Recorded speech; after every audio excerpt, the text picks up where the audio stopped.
Sunday night, two teams fight for their divisions in a push for the playoffs. Drake May and the Patriots collide with Lamar and the Ravens Sunday, 7 Eastern on NBC and Peacock. Reggie Aloysius Miller Jr. III, Hall of Famer, NBC Sports NBA lead game analyst. I'll start with this. Should they, will they, hang a banner in the Garden after winning the Cup? Yes, they will. They absolutely they should. Yes, they should. This is a big moment for the Knicks. I think it's a big moment for any team. Now, remember in the inaugural season when the Lakers won it, there was a lot of wrangling from the Lakers side of, we're not going to hang an in-season championship banner. All we hang is championship banners and retired numbers. What did the Lakers end up doing? Hanging a banner in crypto. So yes, absolutely, if I'm the Knicks, because this is a great building block for what's to come down the road. And you can always revert back and look up into the rafters and see that in-season tournament banner hanging there and say, hey, as a team, this is something that we achieved. And this is we have bigger goals, don't get me wrong, of winning a championship. But this is a building block for this team. All right, let me play conspiracy theorist. Do you think maybe the commissioner asked the Lakers to hang the banner, encourage them? We want this to be important. We want this to be bigger, and probably would say that to the Knicks? 100%. Okay. Yes. Okay. I think it came down from the top. Okay. Yes. So I think Commissioner Silver talked to the Buss family and said, basically hang this banner because everyone else will fall in line. Milwaukee has done it. They won last year.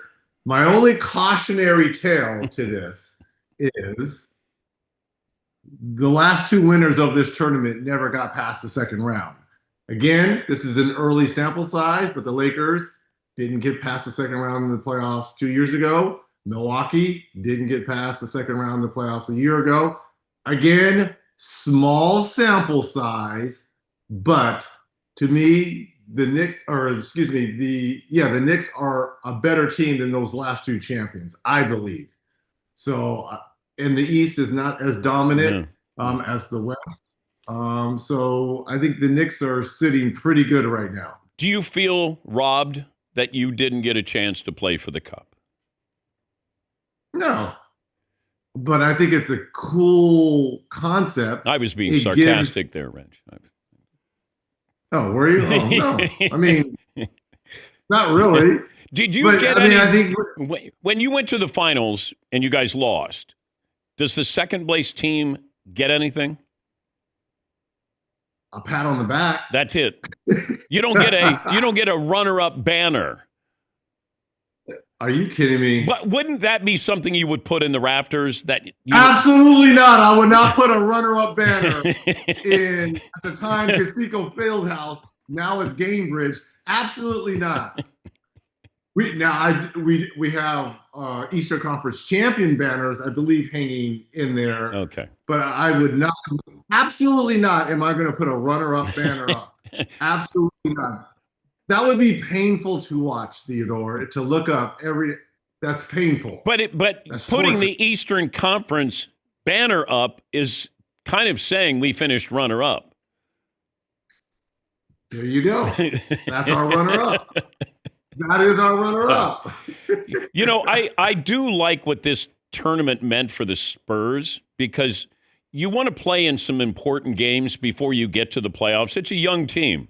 And I think playing in a big game, playing in Vegas, playing for some extra money, and playing for the Cup, in all seriousness, I think this is really something that could be beneficial for this Spurs team. What do you think? Theodore, who did Milwaukee beat in the NBA Cup a year ago?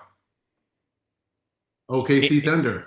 Yeah. I believe they are the current NBA champions. Am I correct? Yeah. Yeah. Building blocks for young teams. So if you're the Spurs, you beat the Lakers in LA, Luka, LeBron, Austin Reeves. Then, not only that, You beat the defending champs in Vegas in the semifinal game, a great game, and then you lose in the finals to the Knicks. If you're Wimby and crew, these are great building blocks for our young team. And on top of that, Wimby's on minutes restrictions, so we didn't see the full capability of him. If I'm the Spurs, I'm in a great position right now. How many teams can win the West?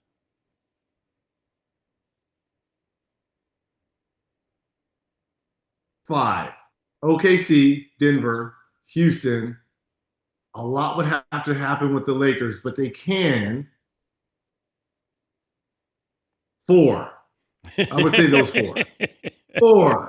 So I got the 4 odds can win here. it. You got Thunder, Nuggets, Rockets, Lakers. So these are the best odds as of today. The best odds starts with 4 teams in the West. Thunder, Nuggets, Rockets, Lakers, Knicks, Pistons, Cavs, Spurs. So, yeah, 4 teams. 4 teams. That's about right. The only thing on that odds list I would probably put lower, just because I have not liked how they played all season long, is the Cleveland Cavaliers. Very disappointing start to the season, in my opinion. This is a team that had the second best overall record a year ago. They ran away with the Eastern Conference, and they were very, very disappointed in the playoffs, losing to my beloved Indiana Pacers in the second round. But they have not shown any fight or desire. I know injuries have been a little bit a part of it, but I've been very disappointed. Not to say that they can't, but right now, Detroit, the Knicks are the 2 clear-cut favorites in the East. Orlando is kind of looking over their shoulder a little bit. And then, to me, this is where Cleveland falls in a little bit. Yeah, this is the window of opportunity for the Knicks because now Detroit was a surprise last year. They've played really well, been consistent. The Cavs are a disappointment. Boston's banged up.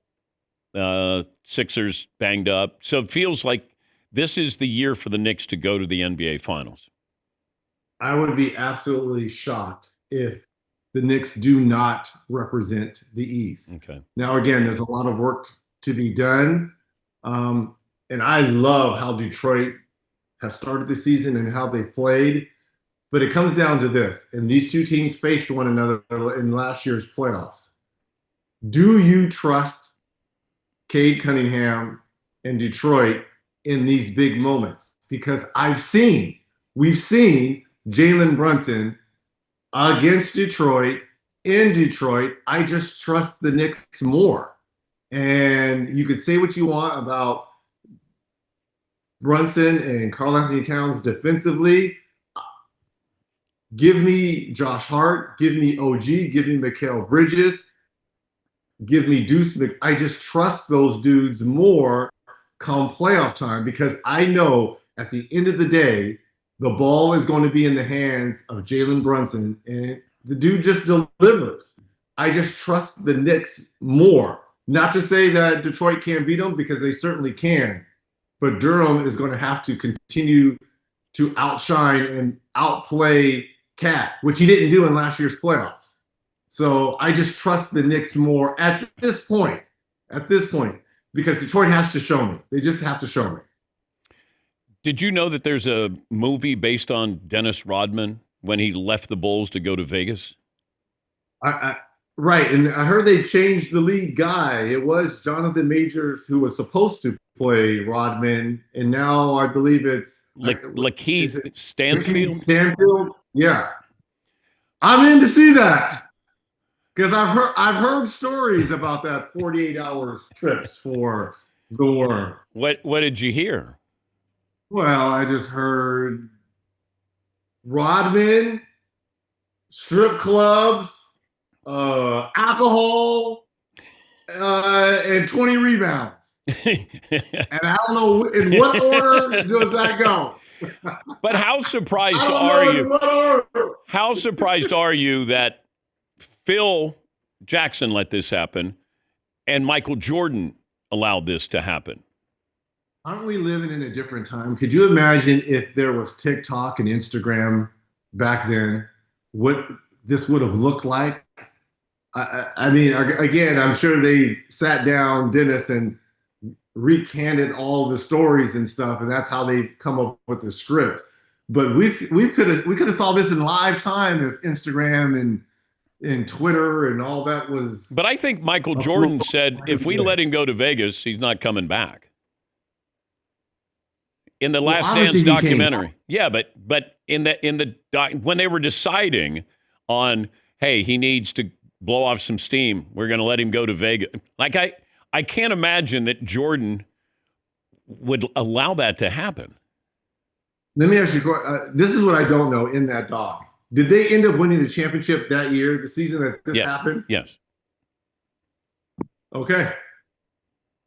End of line. I think at the end of the day, Mike knew as long as Dennis is happy, because Dennis only really had two things: rebound and get underneath the skin of Karl Malone. That was it.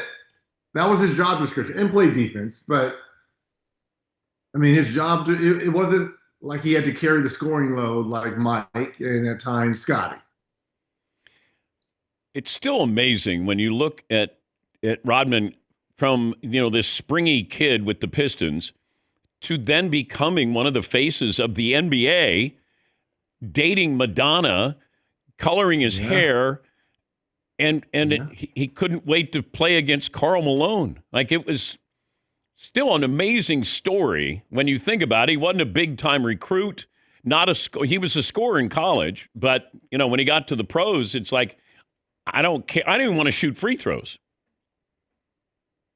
I think the Bad Boys did a good job of defining his role when he got there. Rebound and play defense. And I think you've heard Isaiah tell this story about, when they used to face the Boston Celtics and Larry would get upset having Kelly Tripucka and Kurt Benson and those guys try to guard him, and him saying, hey, you ain't got no brothers to guard me? I mean, that's how Larry Legend was. And then the year they brought in Rodman, and Isaiah saying, we got someone to guard you now. And it was the Worm. So defining his role and him accepting his role, I think really catapulted his career. Talking to Reggie Miller, the Hall of Famer, lead analyst on NBC Sports. I was watching a video where Isaiah Thomas took a swing at Rick Mahorn, and I think he hit him, and Mahorn laughed. So Mahorn is holding the ball.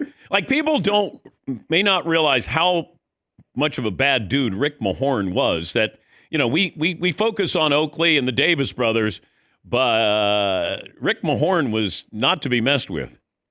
And think about that team. Detroit had them all at one time. Bill Laimbeer, Buddha, Rick Mahorn. He was a part of that. I believe that's when he got traded or let go, or when he was with Philadelphia is when this happened. And it was almost like a mosquito hit him in the face when he was holding the ball. It was like, I know, that's true. Mahorn was one of those dudes. He didn't even feel it. But that's when you could let go of some of your anger back in the day. You can't do that now. Now you see everyone thinking and acting like they're going to fight. Hold me back. Hold me back. I mean, if Dylan Brooks and LeBron really wanted to get into it. I know. They could have gotten into it. But that's all for show. Come on, guys. I mean. Who would you take if it was Draymond Green and Dylan Brooks in the cage, in the octagon? That's a good one. Ooh, that's a good one. I would take neither. There's one guy I would take over all these dudes. Current player? Ron Artest. Oh. No one was going to mess with my dude in the octagon. I'm going with Sir Ron Artest, one of my favorite teammates ever. He might have had a few screws loose, but I absolutely loved playing with him. Our practices were better than the games because I've never seen anyone play defense. First of all, I've never seen anyone play defense like this before. He was so gifted defensively, but he was tougher than, I talk about my Davis boys, but I wish I would have had Ron when I had my superpowers when I was younger. I got Ron when, it was really Jermaine's team. If I would have had him in my younger days, maybe I would have some damn jewelry. He would have been my Rodman. See, I would have let him go. Wait. I would have let him do whatever he wanted to do. Oh, if Ron had to go to Vegas, I would have my superpower. But I thought Alvin Robertson's the one guy nobody wanted to mess with. No, we didn't. Ron and Alvin Robertson, those dudes. Now that would be a cage match. I would put money on that. That's pay-per-view right there. Pay-per-view. I love that your buddy Mark Jackson tells the story that he was playing dice and they were like fixed dice, and Alvin Robertson was winning all the money, but Mark said that everybody was afraid of him. They weren't going to call him on that. They weren't going to challenge him. No one was going to challenge him. They knew they were getting cheated, skimmed, but no one was going to say anything to Alvin. That was the first thing John Long, who was my mentor in Indiana, do not look, say, suggest anything to Alvin Robertson. Just let it go. If he fouls you, you say, my bad, when he fouls you. Oh, back in the good old days, Back in the good old days when basketball was just clean and fun. Well, Vernon Maxwell's in that category too.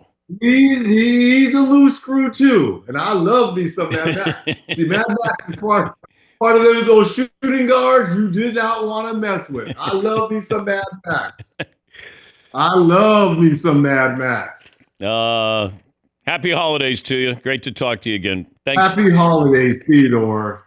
And to my Danettes, I love you guys. Ho, ho, ho. That's Reggie Aloysius Miller Jr. III, NBC Sports lead game analyst with the NBA.